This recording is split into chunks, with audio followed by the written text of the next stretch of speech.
go into big events ever.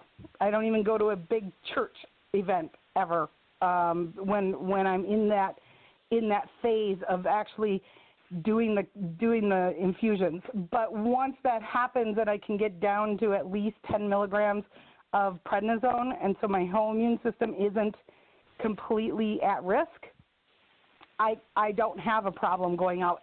The other thing that I do a lot is I wash my hands. I wash my hands probably 10 times more often than the average person does. But I don't put that chemical, that everybody carries around with them. I don't put that stuff on my hands because my skin is really sensitive. So you wanted me to.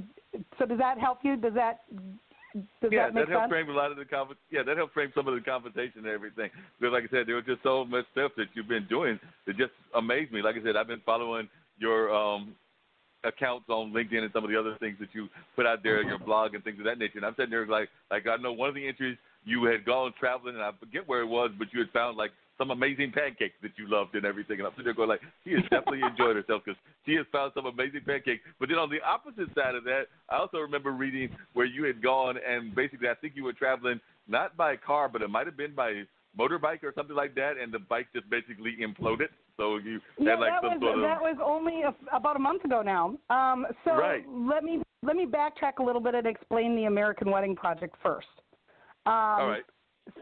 So in 2007, I was asked by a friend, if you could do anything, what would you do? And I, without hesitation, and I hadn't really thought about it before, but it all just came bloating out of my mouth, was I would photograph a wedding in every state and I would teach.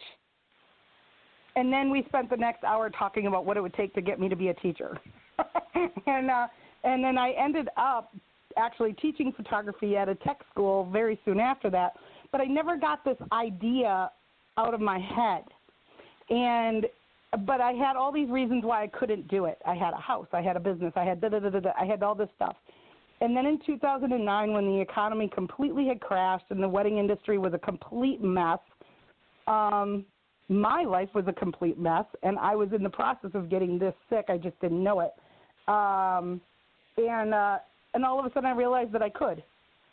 And so the Mary I Can project started. And there's a whole story behind that, and I'm not going to go into it, of how it became the Mary I Can wedding project. But and I gave away 10 photography packages across America. And I went and I did it out of my own pocket, which basically bankrupted me. And then I realized that I could not be the photographer and talk and actually document the wedding correctly. Because as a photographer in the North, photographers control the wedding. We are control freak extraordinaires. The photographer, it is always the photographer's fault. And so most photographers who do wedding photography for an extended period of time realize that they're always going to be the person that gets blamed. So that means that we have the right to control the situation so that we don't get blamed. And so we are the ones who make sure that the bride walks down the aisle on time. We are the one who fixes flowers and fixes dresses and ties girls down into those stupid laced up dresses on the back where nobody knows how to do it except for bridal consultants and wedding photographers. And we are the ones who either get the bride and groom to the reception on time or they don't. And in the Midwest, there's a lot of bar hopping, and so the photographer, if they are a really good photographer who hangs tight with the bride and groom, will also control how long they stay at those bars so that they get to the reception hall on time so that people don't get cold chicken. So I realized when I went to New Orleans and I shot the wedding, and the reception hall person pulled me aside and said, hey, you do realize that wedding photographers here don't do 90% of what you just did, right? And I went, no, I don't know that. And she said, yeah, no, 98% of our couples here at our hall here come from divorced families. Nobody ever does that many family pictures. They do the bridal party, they do the bride and groom, they do the pictures with just the parents and maybe the siblings, and they're done. And I'm like, oh, oops. And so I realized I changed their wedding. That wasn't the point in the first place. My point was to go out and find out how real weddings happen and how the local cultures work. So then I knew that I couldn't be the photographer, and I had to pull way back and rethink. Okay, so fast forward to now. The goal behind the American Wedding Project is to document and write about a wedding in at least every single state, and to touch as many different religions, traditions, and economic levels as possible. Because we live in a country in which we're supposed to be the melting pot of the world. Right. And yet we're the most segregated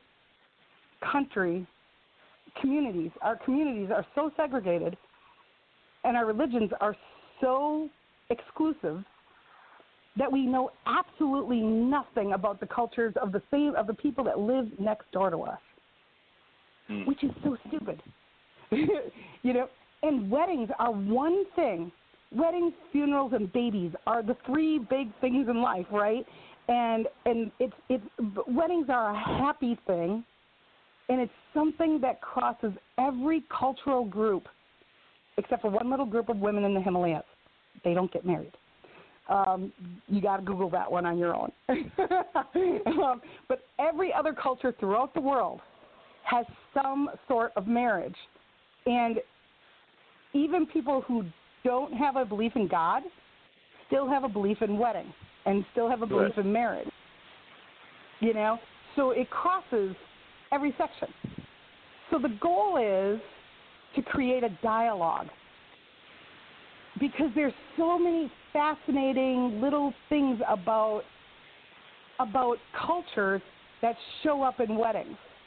The kola nut at a Nigerian reception. It's a huge deal. It's a huge piece of the culture. And I got to eat a piece of kola nut. Have you ever had kola nut? I don't think so.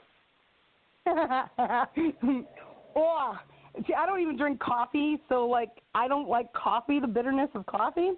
You take that bitterness of coffee and you multiply that by about 1,000.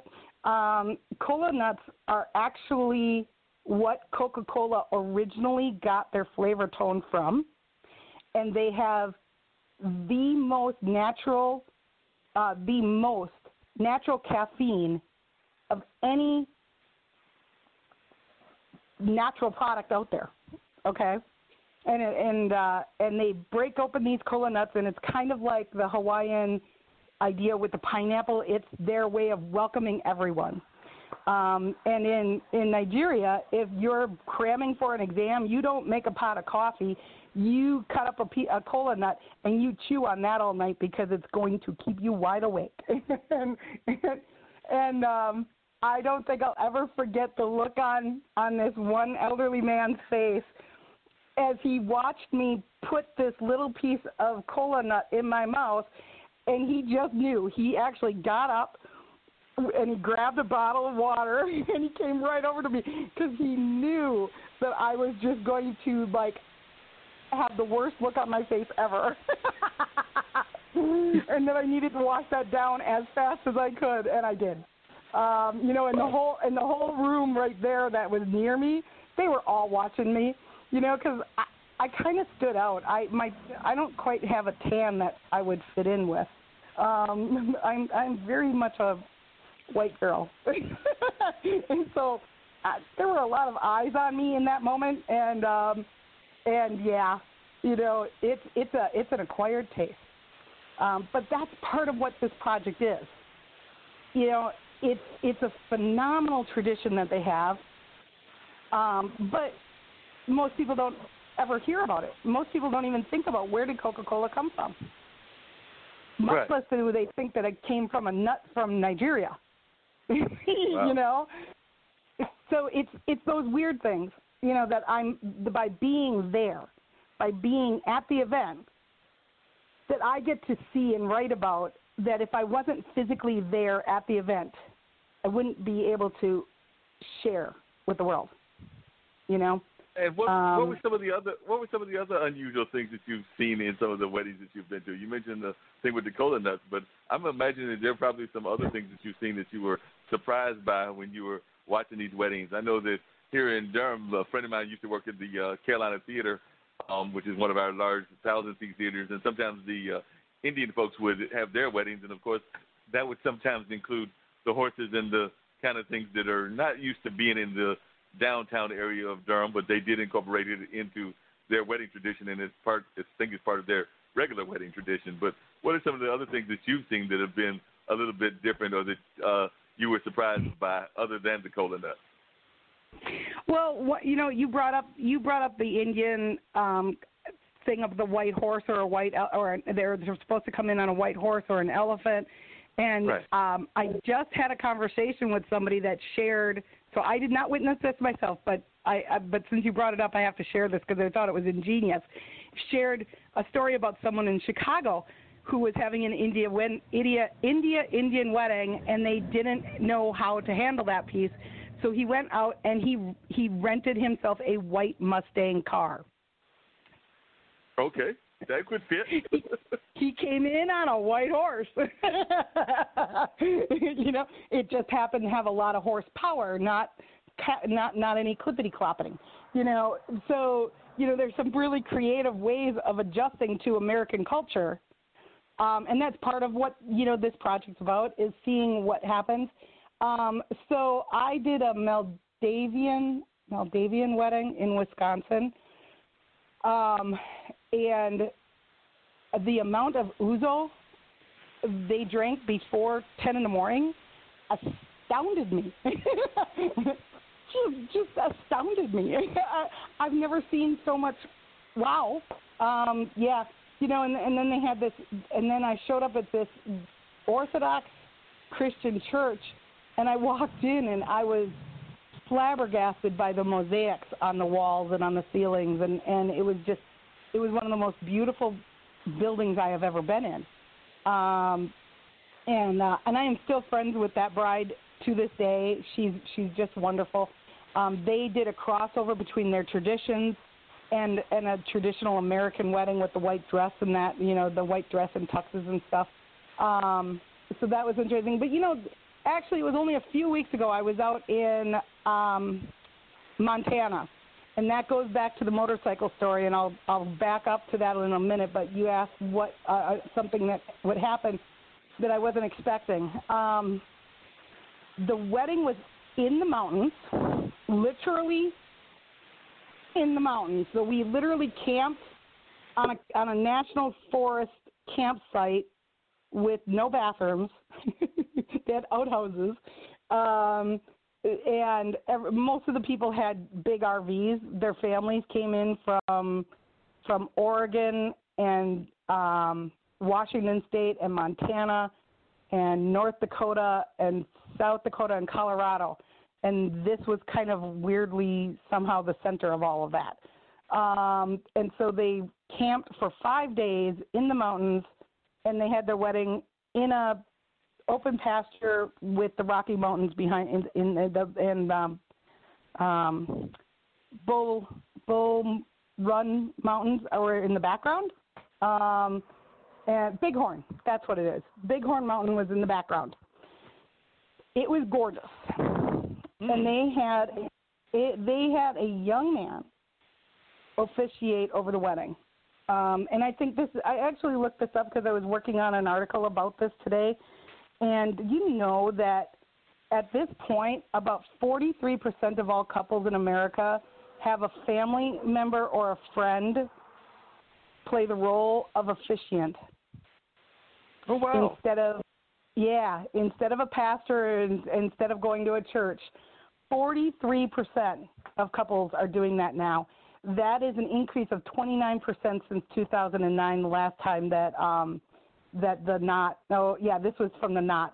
That was the last time that the Knot had done a survey on that particular subject, and that number is increasing every year of people that are not getting married in churches but are instead doing it someplace else, hiring an officiant, or having a friend